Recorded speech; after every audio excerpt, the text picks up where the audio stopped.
Hello everyone, welcome back to ఆమూమ్ entertainments. ఇప్పుడు ఏమంటే నా లెగు బేబీ పిజ్జా కావాలా అని అడిగిండే, సో వాడి కోసము బ్రెడ్ పిజ్జా ట్రై చేసినాను. నేను టేస్ట్ వైజ్ బాగుండే, నా లెగు బేబీను ఇష్టపడి తినే. ఇప్పుడేమంటే వీడియో లాస్ట్ వరకు చూడండా, నా బ్రదర్స్ ఎడిషన్ స్టార్ట్ అవుతుంది. మీ ఇంట్లోనూ ఇదే తర నాటి బ్రదర్ ఉంటే కమెంట్లో చెప్పండి. Thank you, bye.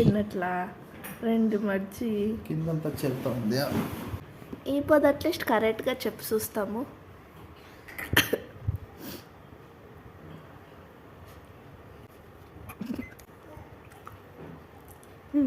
చీజ్ కచోరీనా, చీజ్ కచోరీనా, చీజ్ కచోరీనా, చీజ్ కచోరీ లేకపోతే ఇట్లా రౌండ్గా చేస్తుంటే రాగి బాల్ అంటాడు. అన్నా అది బ్రెడ్ పిజ్జా అన్నా.